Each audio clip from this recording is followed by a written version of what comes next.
anyway, here we're standing right now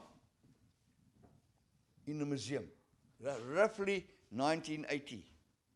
Okay, the beginning of this, late 70s rather, the beginning of this diamond dredging operation out of the sea.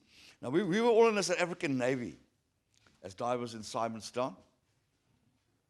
And, you know, of the original people that came here, only myself, Jeff Lorenz, Donnie van Dyk, Clive Jackson left. And up there we have all the names of the diamond divers that I frequented here. A lot of them have got too much publicity because they were never really worthy. There were a lot of chances here, really. Guys will come here overnight, do quite well, and leave, you know.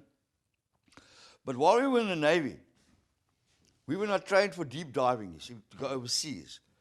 But the world wouldn't want us because of apartheid. So while we were in the Navy, we found this boat lying alongside the jetty there, sunk alongside the jetty at Simonstown. And we salvaged the boat, and we towed it to Cork Bay. This is like me and Jeff Lorenz, a very good friend of mine. He's still diving here. And after a year, we had built that boat up there, the Blues Breaker, out of this wreck. And you can notice on the stern of the boat, two souls are sitting with sorting. And, you know, we would sort every bag that came out. A bag weighs about 25 kilograms. Put it straight into the jig. Now, while you were down there pumping, you'll get these plugs from the top on your airline. 1, 2, 3, 4. That means 4 diamonds on that pan. If we didn't get 10 diamonds on the pan, we pull out. We're looking for the jackpots, okay? So, with the result that we have ocean pumped like bitten everywhere, but we've got no idea where we were because we didn't have GPS in those days, okay? And we're also all watermen. We're all surfers. We work on average 40 days a year. Now, if we can't surf, if we can't dive, there's not enough swell, then we surf. So we stay in contact with the element, you check. Many other divers would succumb to alcohol abuse or drugs, and from the sheer waiting and the boredom of waiting, okay. Now, if we go, here's the whole diamond business here. You can check. This was the most unusual, beautiful day. Clean water, and so on. The water is very cold. You know, it's on average 8 to 12 degrees Celsius. On a hot day, we will say 15 degrees, maybe. You know, compared to the East Coast, which is 24 degrees average. The gravel must be pumped up from the boat.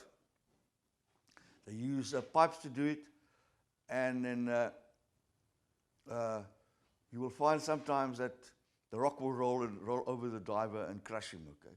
So up to a point, you know, over 60 divers have lost their lives since I basically come here. This is in 36 years, okay?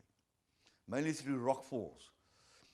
And drownings from airlines kinking and so on. I'm really proud of the fact that not one of those deaths or fatalities have been Navy divers. It's all been privately trained guys. So there's an issue about if you have the money, you will pass the course. In the Navy, it was about quality above quantity. You start 30 guys. After 3 weeks, 8 left. After 2 months, basically got to stop the course because there's only one guy left. You'll have to go into the next course again. Now, the biggest diamond ever pumped by a diamond diver has been this one here. This is a 111 carat size stone.